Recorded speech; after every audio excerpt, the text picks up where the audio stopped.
realmente diferencial con respecto al algoritmo general. Sí, excelente, sí, muy chévere, doctor Duque, muchas gracias por compartirnos.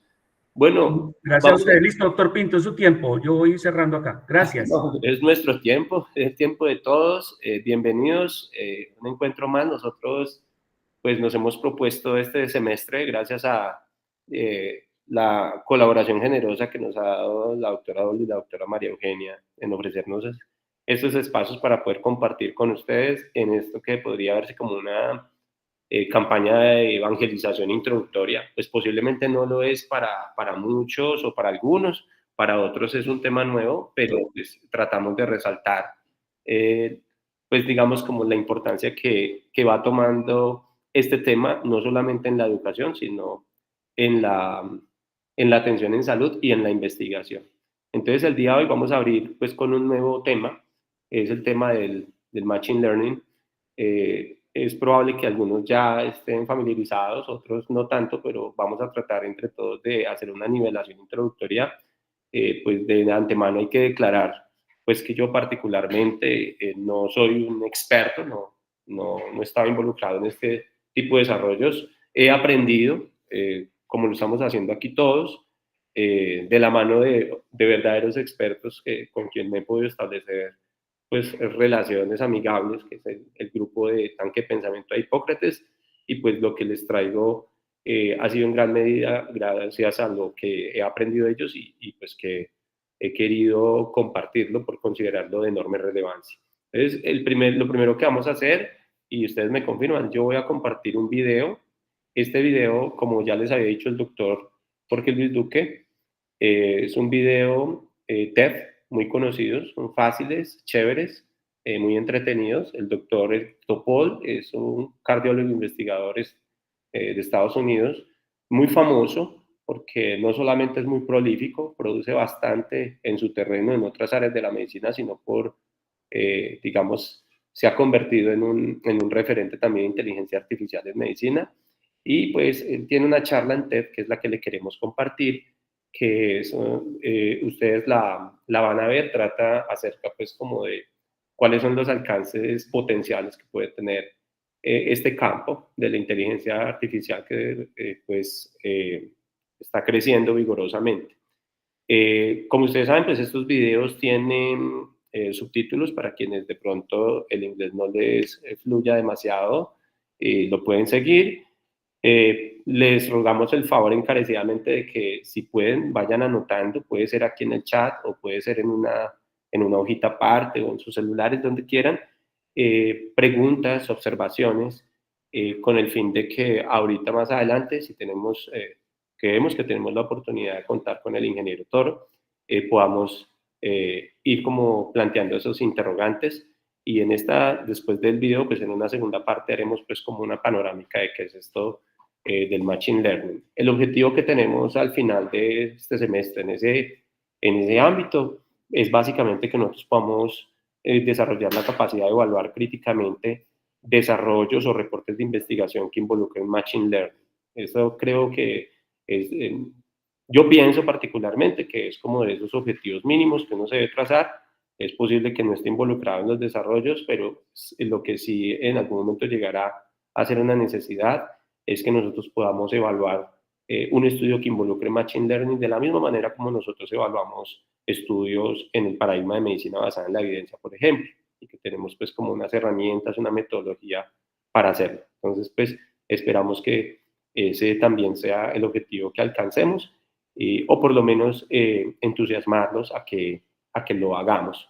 Entonces, sin más preámbulo, por favor, ustedes me avisan si están viendo la pantalla y una vez que la estemos viendo,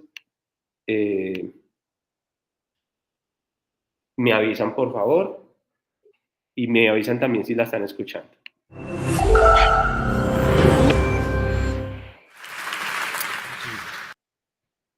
¿Sí se está viendo y escuchando? Sí. Perfecto. Gracias. I've had the real fortune of working at Scripps Research for the last 17 years. It's the largest nonprofit biomedical institution in the country. And I've watched some of my colleagues who have spent 2 to 3 years to define the crystal 3D structure of a protein. Well, now that can be done in 2 or 3 minutes. And that's because of the work of AlphaFold, which is a derivative of DeepMind, Demis Hassabis, and John Jumper, recognized by the American Nobel Prize in September. What's interesting, this work, which is taking the amino acid sequence in one dimension and predicting the 3-dimensional protein at atomic level, is now inspired many other of these protein structure prediction models, as well as RNA and antibodies, and even being able to pick up all the missense mutations in the genome. And even being able to come up with proteins that have never been invented before, that don't exist in nature. Now, the only thing I think about this is it was a transformer model. We'll talk about that in a moment.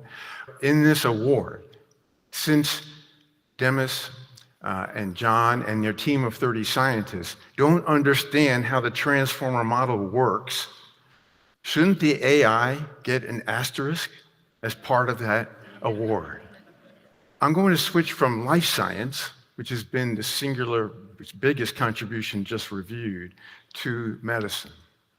And in the medical community, the thing that we don't talk much about are diagnostic medical errors. And according to the National Academy of Medicine, all of us will experience at least one in our lifetime. And we know from a recent Johns Hopkins study that these errors have led to 800,000 Americans dead or seriously disabled each year. So this is a big problem. And the question is, can AI help us? And you keep hearing about the term precision medicine. Well, if you keep making the same mistake over and over again, that's very precise. Yeah, we don't need that. We need accuracy and precision medicine. So can we get there? Well, this is a picture of the retina. And this was the first major hint, training 100,000 images with supervised learning. Could the machine see things that people couldn't see? And so the question was to the retinal experts, is this from a man or a woman? The scenes in this hospital, the screams again, the children with wounds of...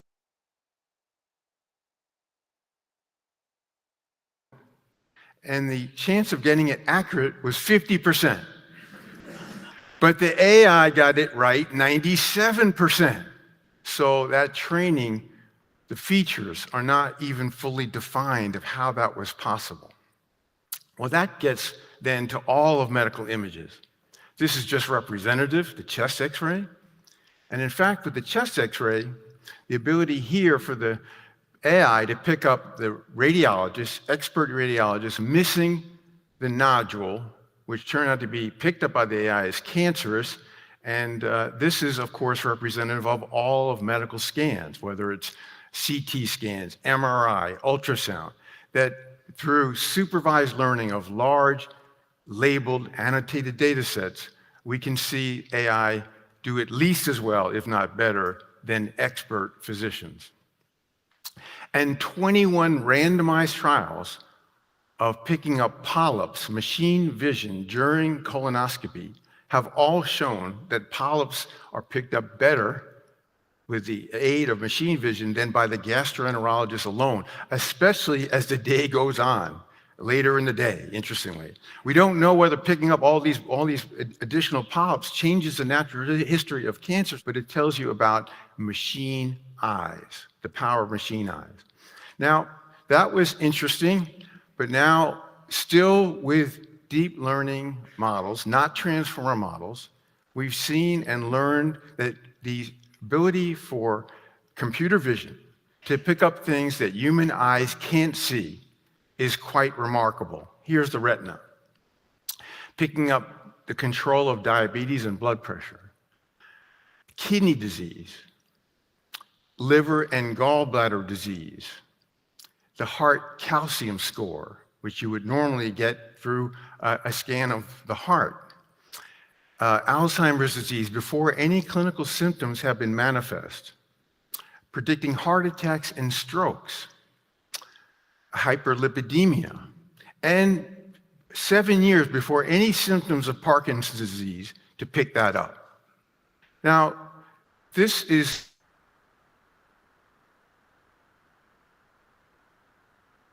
interesting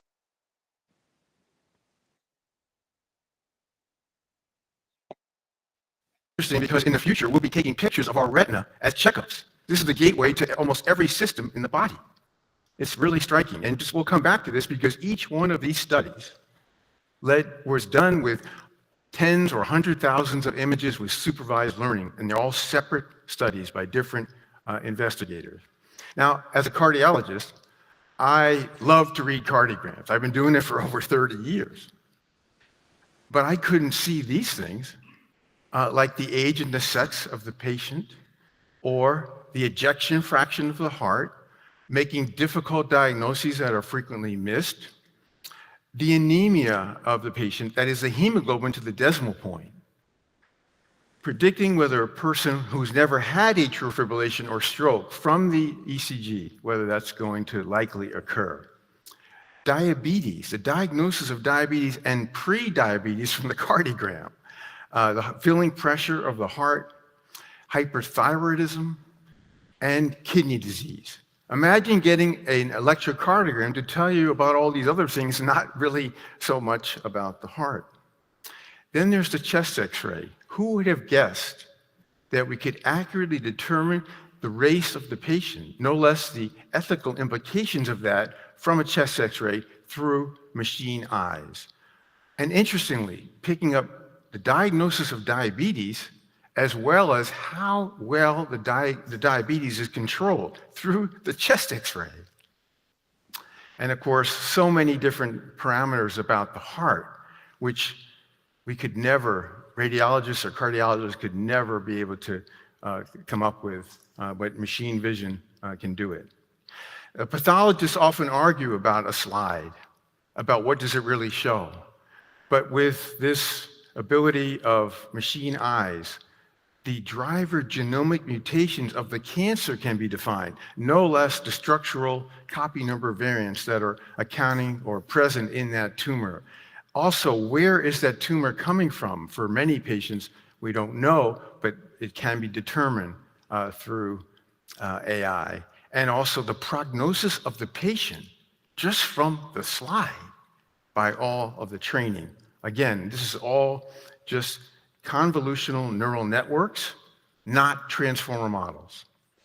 So when we go from the deep neural networks to transformer models, this classic preprint, one of the most cited preprints ever, attention is all you need, the ability to now be able to look at many more items, whether it be language or images, and be able to put this in context, setting up a transformational progress in many fields.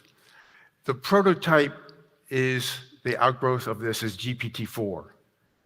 With over 1 trillion connections, our human brain has 100 trillion connections or parameters. But 1 trillion, just think of all the information knowledge that's packed into those 1 trillion. And interestingly, this is now multimodal with language, with images, with speech. And it involves a massive amount of graphic processing units, and it's with self-supervised learning, which is a big bottleneck in medicine because we can't get experts to label images. This can be done with self-supervised learning. So what does this set up in medicine? It sets up, for example, keyboard liberation. The one thing that both doctors, clinicians, and patients would like to see. Everyone hates being data clerks as clinicians, and patients would like to see their doctor when they finally have the visit they've waited for a long time.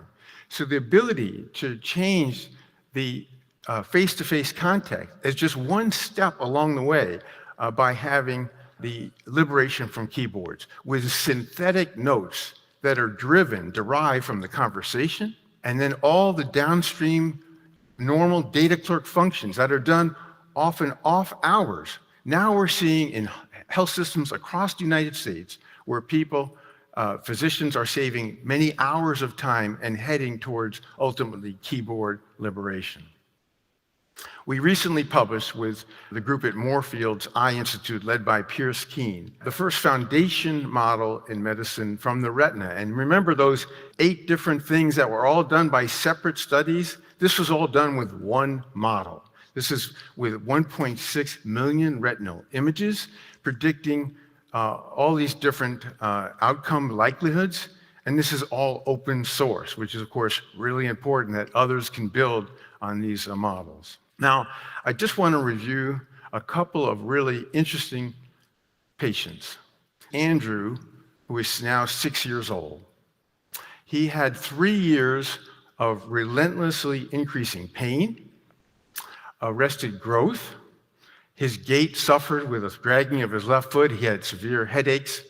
He went to 17 doctors over 3 years.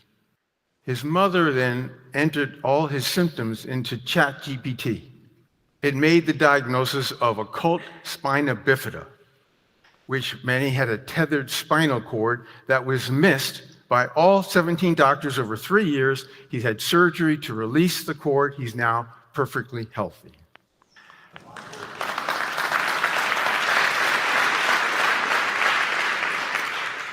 This is a patient that was sent to me who was suffering with what she was told long COVID. She saw many different physicians, neurologists, and her sister ended all her symptoms after getting nowhere, no treatment for long COVID. There is no treatment validated. And her sister put all her symptoms into ChatGPT and found out it actually was not long COVID. She had limbic encephalitis, which is treatable. She was treated, and now she's doing extremely well. But these are not just anecdotes anymore. 70 very difficult cases that are the clinical pathologic conferences at the New England Journal of Medicine were compared to GPT-4, and the chatbot did as well or better than the expert master clinicians in making the diagnosis. So I just want to close with a recent conversation with my fellow. Medicine is still an apprenticeship, and Andrew Cho is 30 years old. In his second year of cardiology fellowship, we see all patients together in the clinic. And at the end of clinic the other day, I sat down and said to him, Andrew, you are so lucky. You're going to be practicing medicine in an era of keyboard liberation. You're going to be connecting with patients the way we haven't done for decades. That is, the ability to have the note and the work from the conversation to drive things like pre-authorization, billing, prescriptions, for future appointments, all the things that we do, including nudges to the patient. For example, did you get your blood pressure checks and what did they show, and all that coming back to you. But much more than that, the help with making diagnoses and the gift of time, that having all the data of a patient that's all teed up before even seeing the patient, and all this support changes the future of the patient-doctor relationship, bringing in the gift of time. So this is really exciting. I said to Andrew, everything has to be validated, of course, that the benefit greatly outweighs any risk, but it is really a remarkable time, and for the future of healthcare, it's so damn exciting. Thank you.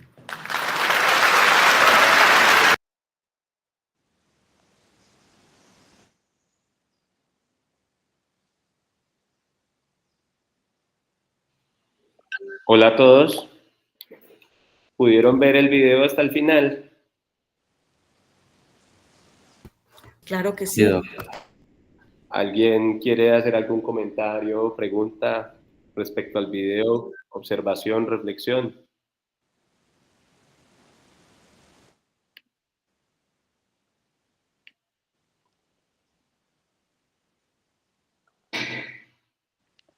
Descreste total, doctor Pinto. Ay, ¿sí? Sí, ese es impresionante, digamos, los ejemplos. Claro, como todo, pues ustedes entenderán que pues también hay una intención promocional, ¿cierto? En la vida real esto es como todo. Hay modelos que funcionan, modelos que no funcionan, también hay situaciones en las que las cosas no salen bien, se enredan, modelos de lenguaje que alucinan, bueno, hay de todo, pero el potencial de pronto es lo que se quiere destacar, ¿no? No sé si de pronto tengan alguna pregunta con respecto a ese video en particular. Para el doctor, exactamente, lo que dice el doctor, son herramientas, ¿no? No reemplazan a un buen profesional, sin embargo, pues pensar en las posibilidades, ¿no? Como la liberación del teclado, ¿no? Estos días, la semana pasada, el jueves, llevé a mi madre con el gastroenterólogo y a pesar de que tenía médico que digitara por él, ni el médico que digitaba por él ni el gastroenterólogo vieron a mi mamá a los ojos, ni le estrecharon la mano, ni conversaron con ella. Sino, ¿de qué viene? No, tengo dificultad para tragar alimentos. Ahí está la orden de la endoscopia. Prácticamente en eso de resumido. Yo contabilicé el tiempo, fueron 6 minutos, ¿no? Entonces también uno dice, bueno, ok, a veces no es el tema del tiempo, ¿no? Uno dice, ¿qué tal que lleguen estas herramientas y finalmente el don del tiempo no se dé? Sino que por el contrario, vayamos a una etapa más industrializada de la medicina con unas atenciones más cortas. Bueno, hay de todo, como siempre, pero las posibilidades se abren y eso es de pronto de lo más interesante. Ingeniero Toro, buenos días, ¿cómo está? Doctor Pinto, ¿cómo ha estado? Muy buen día a todos, muy buen día. ¿Cómo va todo? Bueno, pues el ingeniero Toro, buenos días, muchas gracias, muy bien, gracias por preguntar. El ingeniero Toro es nuestro invitado del día. Ingeniero Toro, bienvenido. Nosotros quisimos invitar al ingeniero porque pues lo conocemos de tiempo que trabaja pues con nuestra facultad y sabemos que es un inquieto por estos temas, además de que su área de formación pues obviamente está en una conexión estrecha. Tiene pues también, el ingeniero tiene un interés importante por los grandes datos, yo creo que, o por los datos masivos o la Big Data, que como mencionaba Eric Topol, pues los mejores modelos se entrenan con datos masivos y posiblemente haciendo uso de los modelos más avanzados de Machine Learning, que podrían ser el Deep Learning, y con sus aplicaciones más avanzadas como el procesamiento del lenguaje natural, la visión por computadora. Entonces, eso es un aspecto que yo sé que al ingeniero le llama mucho la atención. Y bueno, ingeniero, ¿qué le pareció el video? Doctor, no tuve la oportunidad de estar hace un minuto en la presentación del video. Vi la presentación que su merced, el video de la charla TED que me mandó la semana Correcto, pasada. esa Pues, la acabamos de ver aquí entre todos. Realmente muy pertinente la reflexión, las reflexiones o los datos que se aportan allí de cara a lo que a lo que nos está entregando hoy, pues como esta tercera ola de la inteligencia artificial, segunda, tercera ola histórica de la inteligencia artificial, porque estamos, digamos, viviendo ahora un caso de aplicación extendida de la inteligencia artificial, como vos dices, fundamentado en el incremento en la capacidad de procesamiento y claramente en la accesibilidad que tendemos hoy a lagos de datos mucho más complejos desde el Big Data, pues que tenemos la oportunidad de procesar más y mayor cantidad de cosas, ¿cierto? Eso es lo que nos trae como a este nuevo verano de la inteligencia artificial. A mediados del siglo pasado, cuando se hablaba de esto, pues era muy difícil avisorar lo que podía pasar sin tener esas plusvalías que nos dan hoy los microprocesadores y las GPUs que están procesando estos modelos de Machine Learning y de Deep Learning alrededor de casos puntuales de uso, como por ejemplo el procesamiento del lenguaje natural y la visión artificial. Citaba también una cosa, doctor, hace un poco con respecto al tema de la atención, del caso que estaba citando, que fue justo cuando llegué. Y hay una reflexión que me parece importante y es que entre más nos acerquemos a elementos como este, como el de la inteligencia artificial, nos obliga no solamente en el contexto profesional, sino también como en la reflexión de la civilización, de entender más profundamente qué es eso, qué significa ser humanos, ¿cierto? Entonces, muy seguramente tengamos el chance, una vez entregadas las tareas repetitivas, mecánicas o de procesamiento, pues como secuencial a máquinas, poder dedicarnos fundamentalmente a eso, a atender cosas de humanos y a ser cada vez más humanos. Es un poco lo que pensaba cuando vos hablabas de eso y cuando teníamos la conversación la última vez, y es, conocí una persona que tenía un proyecto hace unos años que se llamaba Humanity, y lo que buscaban ellos era como crear interfaces de usabilidad, no, aún no con inteligencia artificial, pero sí interfaces de sistemas de información que redujeran pues el tiempo que requería del humano alimentando estos sistemas y que permitieran que el médico tuviera una mayor posibilidad, una posibilidad mucho más amplia en el tiempo de tener contacto humano con su paciente.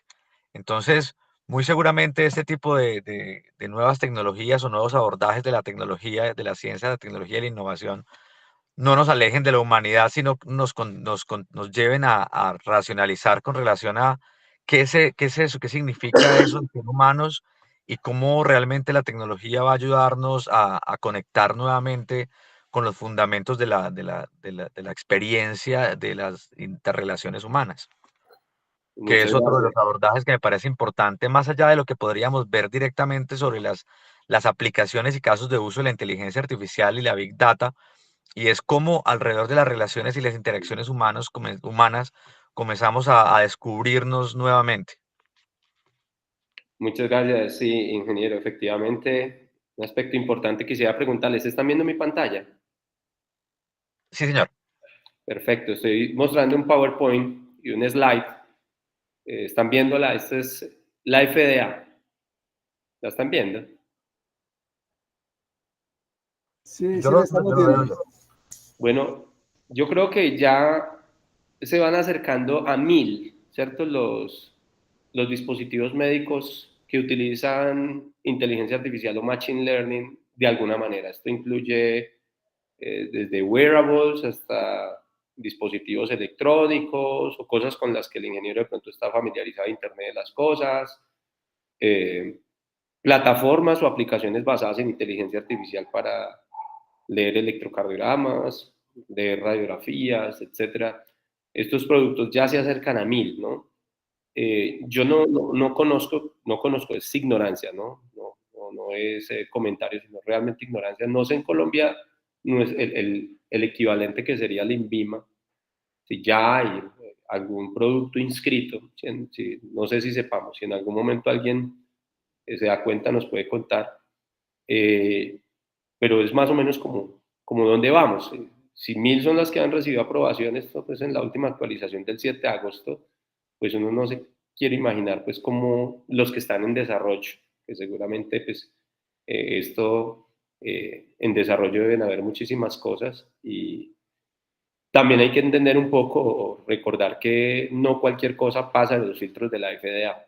La FDA es bastante exigente hasta cierto punto, claro, como todo, con los productos que obtienen el aval para poder ser utilizados. Entonces, eso es una.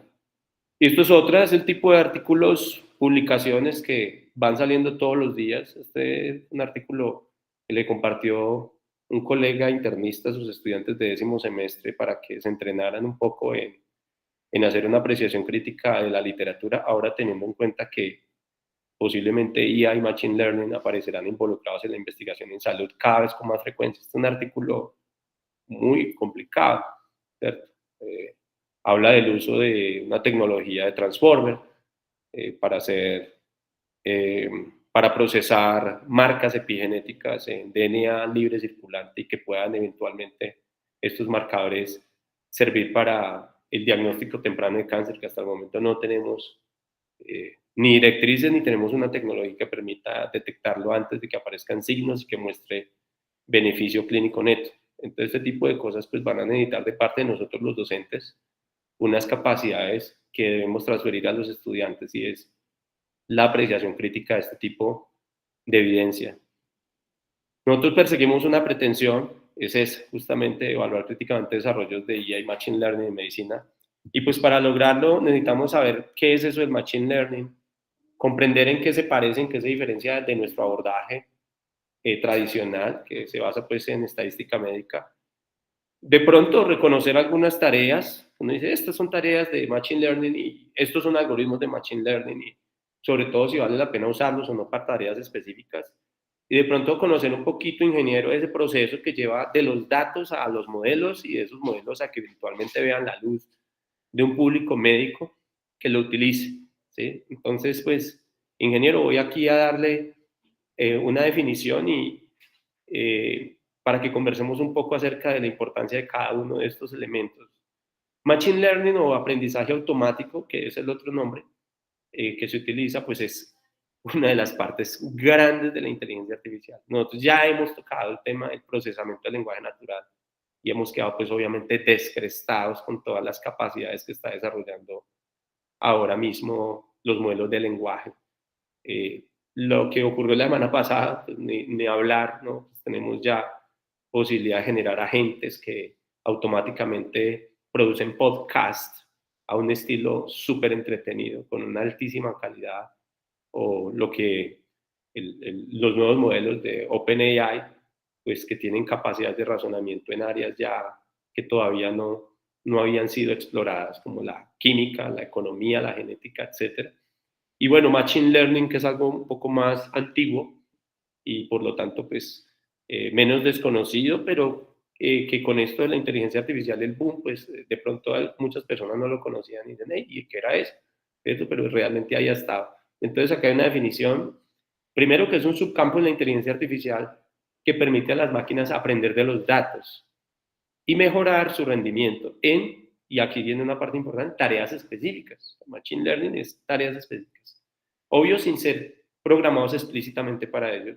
Esto implica el desarrollo de algoritmos y pues hay tareas. Así en lo general, la idea es que estos algoritmos puedan identificar patrones, eso sería algo.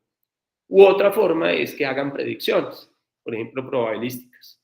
Lo hacen con base en experiencia y se puede pues someter a las máquinas a experiencia continua para que vayan ajustándose y vayan entrenándose y analizar y en análisis de datos.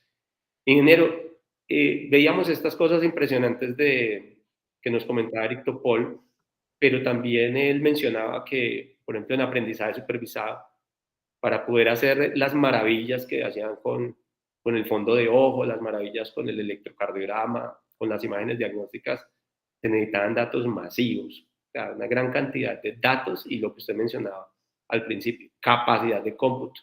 En este momento, si no estoy mal, la primera o debe estar en el top 3 de las empresas en el mundo, es una empresa tecnológica que es NVIDIA, ¿no? Que desarrolla chips especializados en poder hacer estos cómputos que utiliza Machine Learning. Ingeniero, ¿qué nos cuenta sobre eso? Bueno, primero que sí, Nvidia es como en el mercado de valores es la acción que más ha tenido revenue en los últimos 2 años. Ha sido una cosa loca precisamente por el impacto que está teniendo este tipo de chips de Nvidia y el protagonismo que está teniendo esta compañía en sumar capacidad de cómputo distribuido para la inteligencia artificial, ¿cierto? Eso supone también un riesgo increíble. Ya la inteligencia artificial en el pasado ha tenido momentos en que florece, se estanca y se entra en un invierno.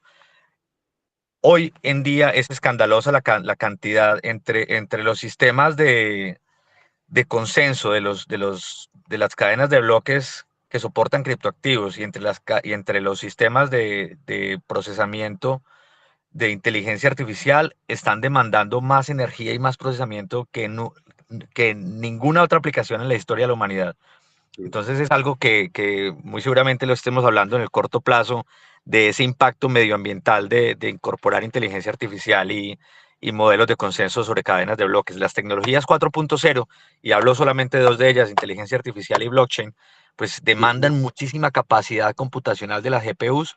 Por eso Nvidia está disparadísimo en precio y los semiconductores están disparados. Es un riesgo latente de la humanidad, pues tener una crisis de semiconductores en el corto plazo nos dejaría pues viendo un chispero literalmente. Con relación al tema de los modelos de aprendizaje supervisado y no supervisado, digamos que en el caso de lo supervisado, pues alimentamos con grandes volúmenes de datos los modelos y ellos se afinan, se hacen algo así como un autotuning, que es el principio fundamental de los Machine Learning, que era como los sistemas expertos y que se autoafinaban. También hay una amplia gama de soluciones con modelos no supervisados, donde la identificación de patrones y de características que muy seguramente el ojo humano o el entendimiento humano no hubiera podido dar con el punto, en estos modelos pues encontramos cosas que son, según muchos autores, casi mágicas, ¿no? Es decir, es encontrar información o patrones donde pues nunca lo hubiéramos pensado, o elementos que se correlacionan con otros donde jamás hubiéramos visto las correlaciones, y es ahí donde estos modelos de lenguaje, estos modelos de Machine Learning, pues suman muchísimo, muchísimo valor a estas aplicaciones, ¿no es cierto? ¿Aló? Adelante, ingeniero, bien pueda. Ahora, los sistemas de almacenamiento de información también representan un reto para el humano en el contexto de la era de la información. En estos momentos, tener sistemas de almacenamiento también representa un reto importante. Claro que las compañías que están desarrollando estos modelos cada día están como previendo estos posibles talanqueras que tengamos en lo que tiene que ver con capacidad de cómputo y en lo que tiene que ver con capacidad de almacenamiento. Y están buscando pues como algoritmos, como sistemas de almacenamiento de archivos interplanetarios. Hay un protocolo que se llama así IPFS, Interplanetary File System, donde con cadena sobre cadena de bloques, pues los conjuntos de información globales, y permitirá almacenar toda la información de la humanidad según lo que ellos buscan realizar, y la capacidad de procesamiento, pues reducirla con las optimizaciones que a través de los mismos esquemas de inteligencia artificial se Correcto. están consiguiendo optimizar, y que podamos tener como versiones de estos modelos que corran localmente, que yo pienso que eso también es algo importante, y es que ya tenemos la oportunidad, una de dos, de hacer una distribución de cómputo, es decir, un uso de cómputo distribuido, y que tengamos, no sé, incorporados partes del modelo en todos los celulares, y que utilice la capacidad de todos los celulares para hacer procesamiento, en el caso de la inteligencia artificial, de manera distribuida, o correrlo de manera local en nuestras computadoras y no tener que demandar pues grandes servidores o servicios de procesamiento en la nube, que es la forma en que lo hacemos actualmente. Ya todos trabajan en crear esas versiones locales, y ya las estamos viendo y probando. Llama, OpenAI con su última versión. Estamos buscando pues como ya llevar este modelo a una escala mucho más puntual para no agotar ese tema de macro recursos. Muchas gracias, ingeniero. Sí, pues simplemente para hacer el contraste, ¿no? Entre lo que nosotros hemos utilizado tradicionalmente, pues ustedes saben que pues, el modelo de investigación, sobre todo pues explicativa o causal en medicina, pues se basa mucho en la estadística, en la recolección de datos, en la, podríamos decir, en la no codificación, sino como en la tabulación manual de los datos, ¿no? Como antecedentes, edad, sexo, si se expuso o no a un determinado factor ambiental, el nivel socioeconómico, todo este tipo de cosas pues normalmente se recogen, los datos tienen que estar limpiecitos, limpiecitos para poder hacer una predicción de riesgo, como por ejemplo el riesgo de tener una enfermedad cerebrovascular en el futuro con base en la presencia de ciertos factores de riesgo y cómo cambia ese pronóstico con un tratamiento, por ejemplo, en un ensayo clínico aleatorizado. En todo este proceso, el juicio experto es fundamental para poder planificar e interpretar los resultados. Es un proceso que es verificable, reproducible. Hoy en día hay que hacer, por ejemplo, para los ensayos clínicos, hay que inscribirlos en clinical trials, o sea que toda la comunidad ya sabe lo que tú quieres hacer, de forma que te están demandando por resultados en fechas específicas y tienes que entregar toda la información para que pueda ser verificada. De lo contrario, pues te pueden retractar el producto de investigación. Es muy difícil de escalar a grandes bases de datos, y pues también es muy difícil tomar datos de diferente modalidad. Por ejemplo, imágenes siempre tendrán que ser primero que nada pues diagnosticadas por un experto, audio, lenguaje, cosas que se escapan del alcance de la estadística médica convencional. Entonces llegan estas cosas como las que usted está comentando, con enorme capacidad de cómputo y la capacidad también de hacer predicciones y descubrimiento de patrones que se le pasan al ojo humano. Ingeniero, aquí está lo otro, ¿no?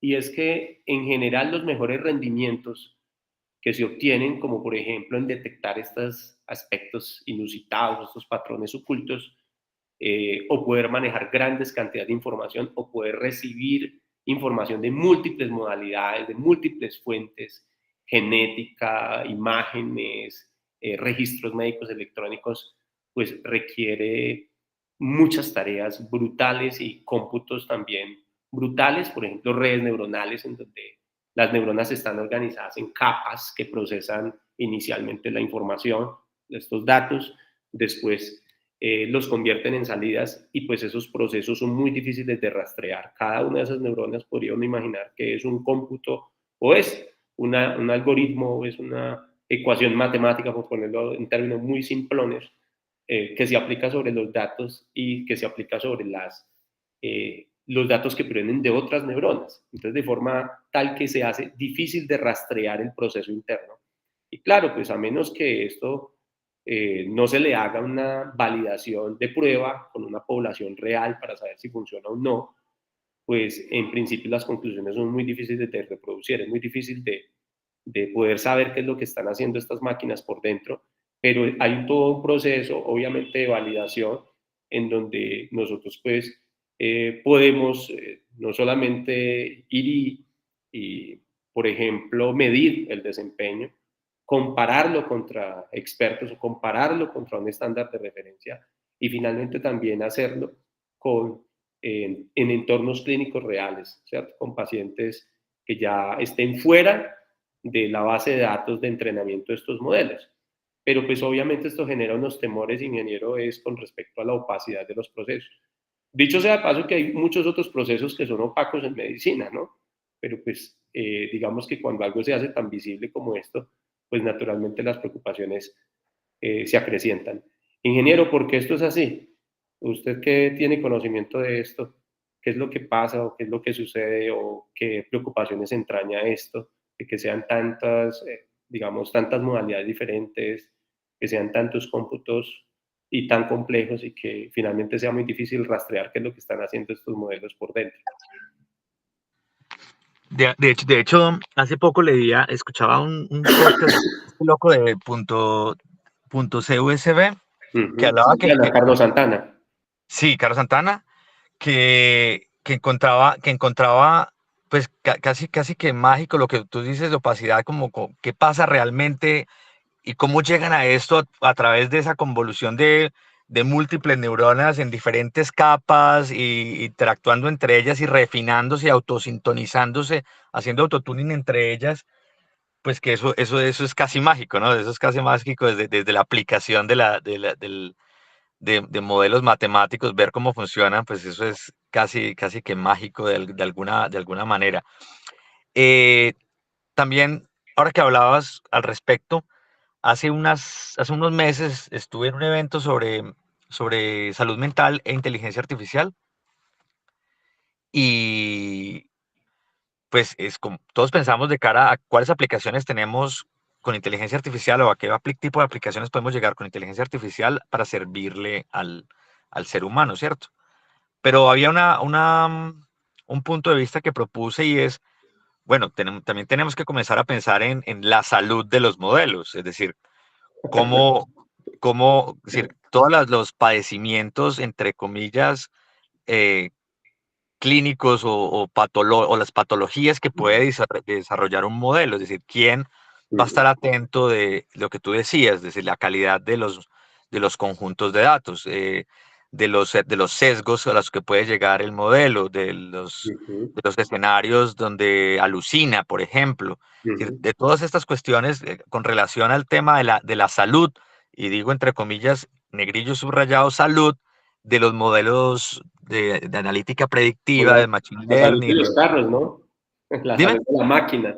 La salud de la máquina, exactamente, porque, ok, la vemos funcionando esbelta, pero sus procesos internos obedecen a una maraña compleja de interconexión de neuronas o de supercapas, de refinamiento de estas interacciones, entre comillas, neuronales. Entonces, también tenemos que comenzar a abrir la conversación con relación a a cuáles son los hábitos de alimentación de estos modelos o cómo podemos corregir o cómo podemos detectar o cómo podemos confrontar las posibles patologías de estos modelos de inteligencia artificial. Claro, justamente. Y entonces tratando en ese sentido de diferenciar, ¿no? Pues la estadística convencional pues busca inferencia, asociación causal, pero es que Machine Learning busca otra cosa, ¿no? Ingeniero busca, por ejemplo, identificar rasgos, ¿sí? Descubrir, a veces a mí me quedó eso mal escrito, descubrimiento, de rasgos, ¿sí? Agrupar, esto pues en Machine Learning no supervisado, no tenemos etiquetas, entonces uno tiene un montón de datos y uno dice, ¿será que ahí hay grupos? 1, 2, 3, 4 grupos. Estas herramientas existen desde hace mucho tiempo, ¿no? Agrupamiento jerárquico por conglomerados y demás, pero pues no habían ganado la visibilidad ni se había, digamos, como contemplado la posibilidad de utilizar algoritmos matemáticos para que hicieran la tarea mucho más visible como está hoy día. No solamente sino representar esos rasgos, por ejemplo, pues cabello rubio, pues no es cabello rubio, eso va a una representación, ¿sí? O si es un lenguaje como un diagnóstico, pues eso va a estar incrustado en unos tokens en un vector matemático, ¿no? Reducción de la dimensionalidad que va en comunión con lo que tú mencionabas, ingeniero, hace un rato, de que a veces se tiene una gran cantidad de datos y se piensa que esos datos representan todo, ¿no? Resulta que es posible obtener una versión mini que sea capaz de reproducir todos los datos originales. Toda esta capacidad de compresión. Otra tarea importante de los modelos es clasificar. Esto pues sí se hace obviamente con Machine Learning supervisado, en donde hay etiquetas, se conocen instancias o ejemplos, y la máquina aprende a hacer la correspondencia entre nuevos ejemplos y los ejemplos previos. Y predicción de riesgo, que es más probabilístico. Entonces, este sería como dos formas de ver las diferencias entre las dos aproximaciones. Y aquí algunas diferencias en un cuadro comparativo, ¿no?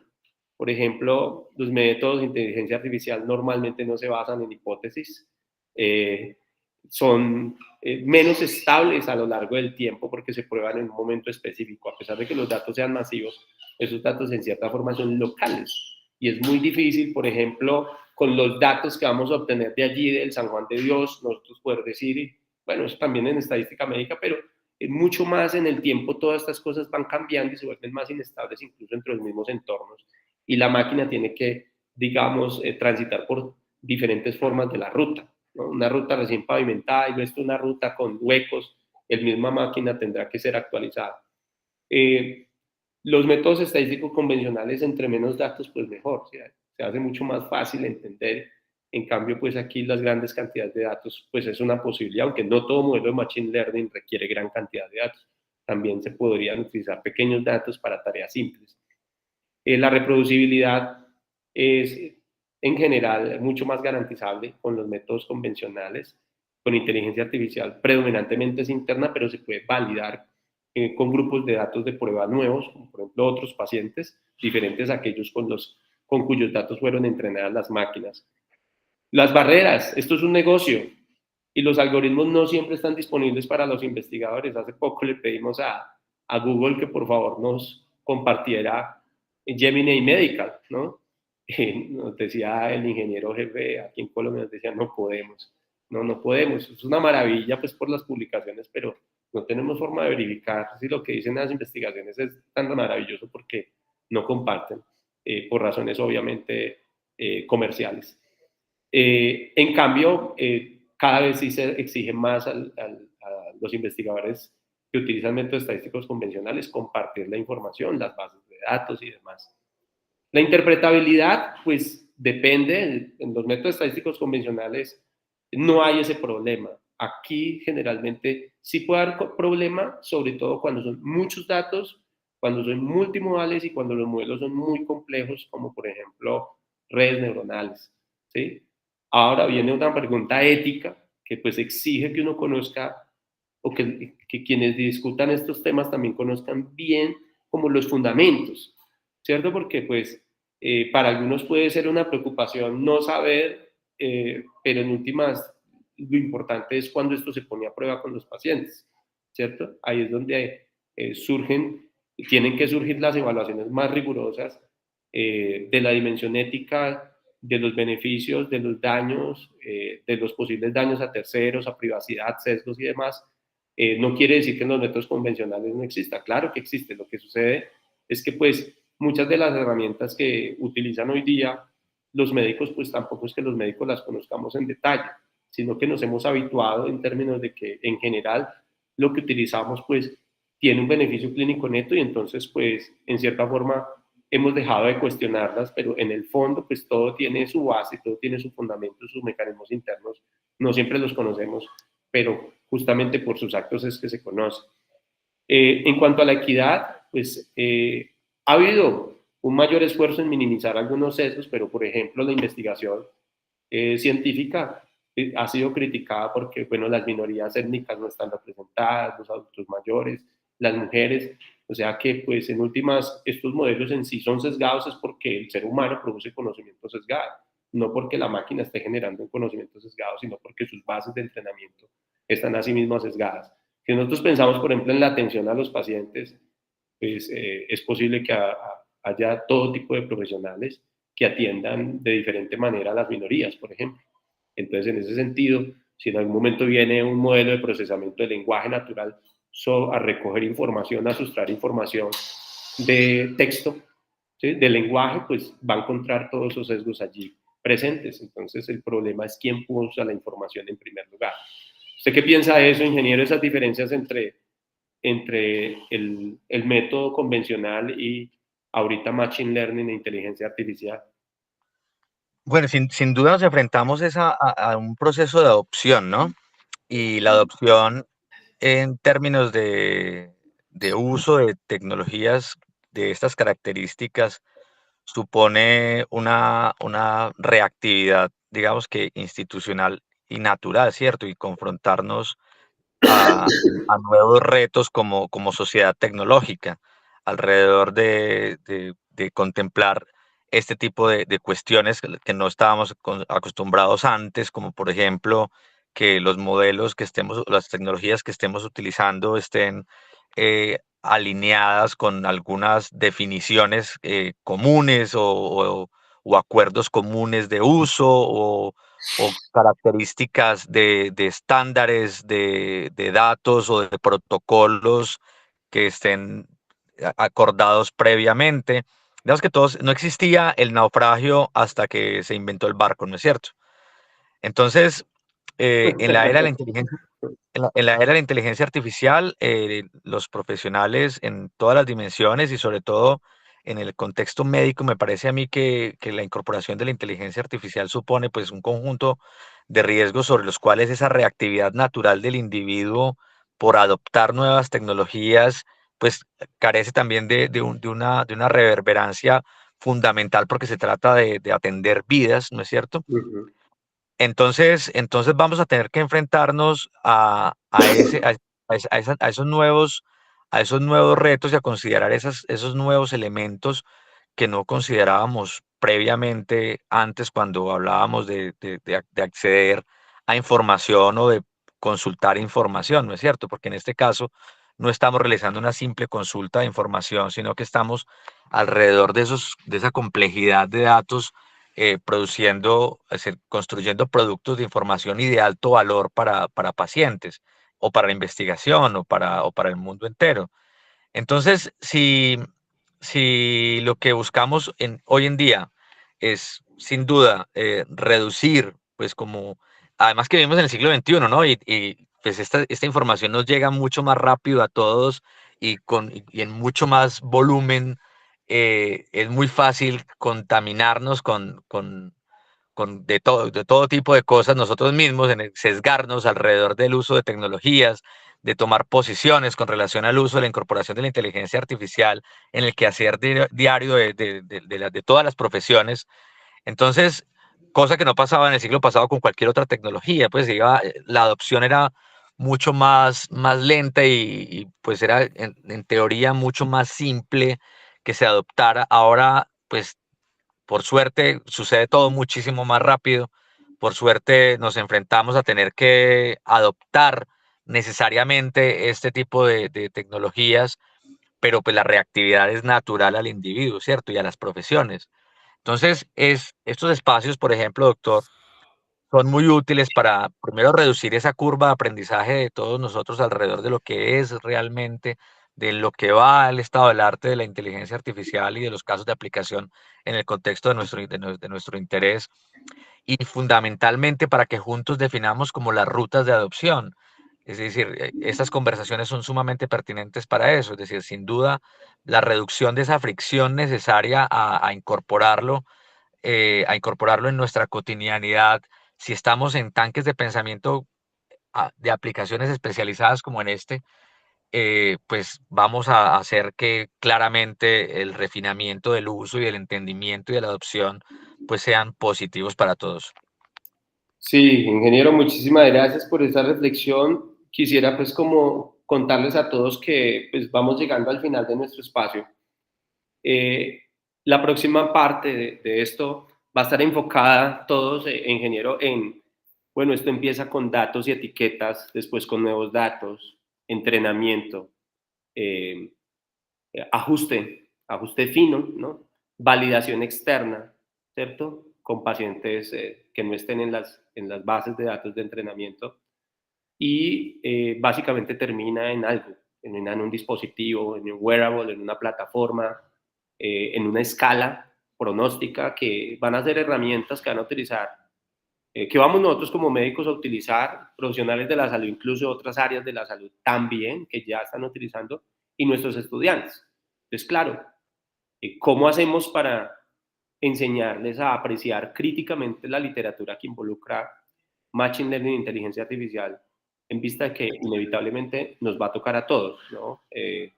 Independientemente, ojalá todos estuviéramos eventualmente involucrados en el desarrollo en alguna institución, pero pues vamos a ver si se cumple lo que dice el ingeniero de cuanto a la adopción rápida, porque pues esto requiere más organización, infraestructura, pero de momento nosotros tenemos como ese deber, aprender qué es esto, hasta cierto punto cómo funciona, cuáles son los procesos, las metodologías básicas para que una aplicación de estas vea la luz. Entonces eso es lo que nos espera en próximos encuentros, poder aprender un poquito más de ese detalle y poder adquirir una serie de reglas que nos permitan apreciar críticamente estos desarrollos. Por favor, no dejen de preguntar en estos minuticos si tienen alguna apreciación, alguna opinión, alguna sugerencia. Encantados en escucharlo, alguna pregunta para el ingeniero o de pronto si está a mi alcance, con muchísimo gusto les escuchamos. A mí me gustaría dejar como Adelante. dos semillitas ahí. Una de ellos es la palabra de transhumanidad. Correcto. Y me parece que en el contexto médico es sumamente importante que comencemos a hablar del transhumano. Estamos viendo nacer esa nueva generación de humanos alrededor de appliances tecnológicos, de inteligencia artificial, de wearables, de ese humano de mediados del siglo XXI, que pues los autores lo llaman transhumano, la transhumanidad. Y por otro lado, recomendarles un libro, se me escapa el nombre del autor, pero se llama Vida 3.0. Es una novela bien interesante con relación a la aparición de una inteligencia artificial general. Y pues me parece que es entretenida la lectura, digamos que no tiene es decir, tiene muchísimos fondos de lo que pasa en el contexto realmente, pero es una novela entretenidísima alrededor de todo esto que estamos tocando hoy. Se llama Vida 3.0. Sí, aquí estaba viendo que es Max Tegmark, Sí, es un físico, ¿no? sí, sí. Al tipo sí se le conoce bastante, pero pues ha ido involucrándose en inteligencia artificial. Gracias por la recomendación, buenísimo. El autor sin duda alguna tiene algo que decir, ¿no? Pero pues no le conozco en este rollo, pero gracias y si se tendrá en cuenta algún comentario, compañeros, ¿cómo vamos hasta el momento? Pues ahí intentamos seguir una ruta, ¿no? Ofrecer un contexto, entrar en definiciones, lo que nos sigue es el proceso y ya eventualmente la adquisición de una habilidad, poder criticar esto con argumentos. Adelante, doctor Juan Felipe, bienvenido. Bueno, no, primero que todo, pues agradecerle al profe Pinto y a todos los que han intervenido por la información, muy interesante.